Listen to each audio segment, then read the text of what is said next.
Bismillah, alhamdulillah, salatu wassalamu ala rasulillah. Amma ba'd. Ikhwan rahimani wa rahimakumullah. Kita kembali membacakan buku Fiqih Dakwah Bapak Dr. Muhammad Nasir.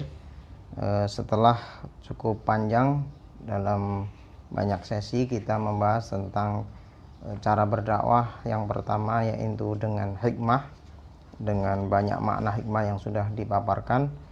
Di sesi hari ini, yakni sesi yang ke-75 halaman 261, Pak Nasir menjelaskan tentang kaifiyah atau cara berdakwah yang kedua, yaitu dengan mawaddah fil qurba, atau beliau menyebutnya sebagai jembatan rasa. Pak Nasir memulai dengan menukilkan surat Ali Imran ayat 159. Allah Subhanahu wa taala berfirman, A'udzu billahi minasy syaithanir rajim. Fabima rahmatin minallahi linta lahum walau kunta faddan ghalidhal qalbi lan faddu min hawlik fa'fu anhum wastaghfir lahum.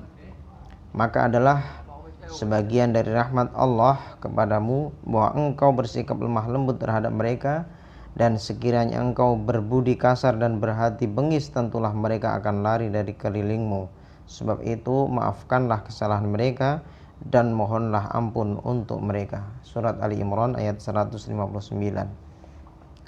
Apabila kita perhatikan jejak risalah yang telah ditinggalkan oleh Rasulullah SAW dan jejak para sahabat pada masa sesudah beliau, bertambah jelaslah bahwa yang menjadi kawan bagi seorang pembawa dakwah itu bukanlah semata-mata kefasihan lidahnya yang lincah dan keindahan bahasanya yang menarik, bukan semata-mata ilmu dan kekuatan mantiknya yang menundukkan akal, akan tetapi di samping itu panggilan hatinya yang menawan rasa dan akhlak budi pekertinya yang menumbuhkan kepercayaan.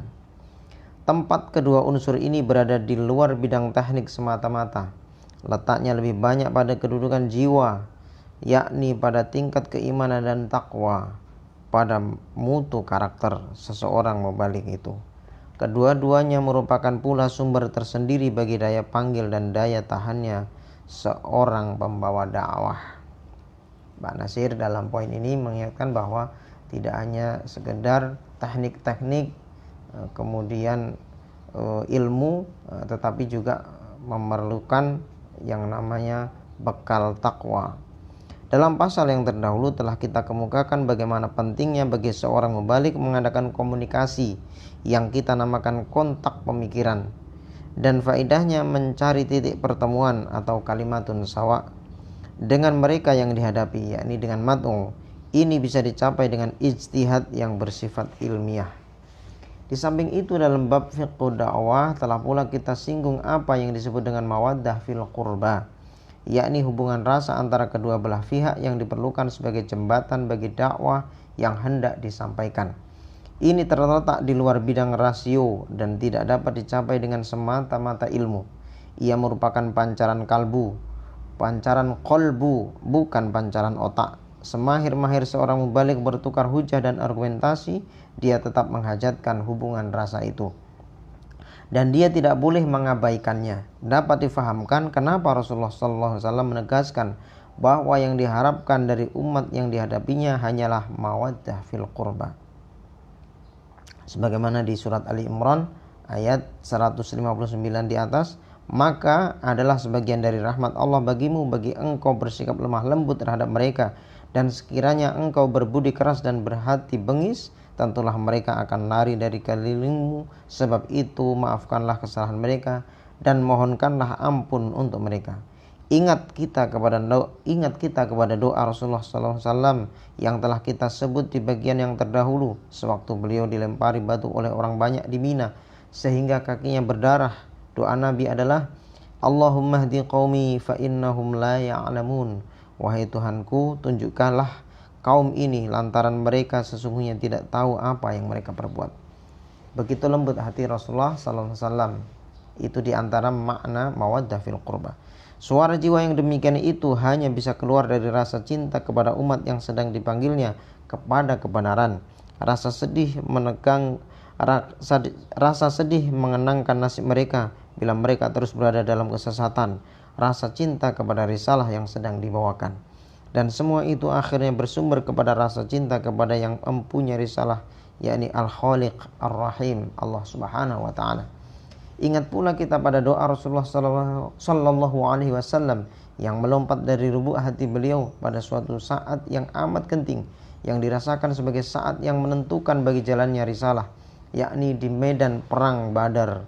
Tatkala melihat jumlah musuh 3 kali lipat ganda banyaknya dengan alat senjata serba lengkap dibandingkan dengan pasukan muslimin yang kecil itu dengan persenjataan yang amat sederhana, maka beliau berseru, Allahumma intahlak hadhil isabah al-yawm la tu'bad. Wahai Tuhanku, sekiranya pasukan kecil ini binasa sekarang, tak akan ada orang yang menyembah Engkau lagi.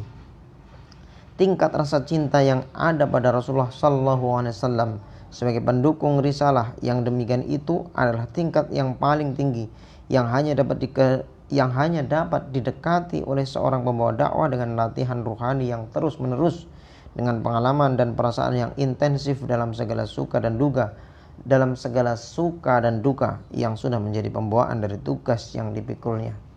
Walaupun bagaimana akan ada atau tidaknya rasa mawaddah pada pihak yang dipanggilnya terhadap dirinya sebagai pembawa dakwah, dengan lain perkataan, ada atau tidak suatu jembatan rasa yang menghubungkan kedua pihak, yakni antara da'i dan mad'u, tergantung kepada rasa mawaddah pada sisinya sendiri terhadap pihak yang dihadapinya. Tidaklah mungkin bertepuk sebelah tangan. Kata yang kosong dari rasa hanya bisa mencapai telinga, dan paling tinggi adalah otak. Rasa hanya dapat dipanggil dengan rasa. Dalam praktiknya, daya mawaddah itu memperlengkap dan membantu daya hikmah. Nah, jadi ini adalah termasuk poin penting dalam kaifiyah dakwah, yaitu tentang mawaddah fil qurba ini, yang sekaligus memang akan menjadi penumpang daripada kaifiyah dakwah dalam makna hikmah yang sudah kita jelaskan di sesi-sesi sebelumnya. Insyaallah kita akan lanjutkan kembali tentang bagaimana Pak Nasir menjelaskan mawaddah fil qurba ini dalam para dai melanjutkan dakwahnya. Barakallahu fikum. Assalamualaikum warahmatullahi wabarakatuh.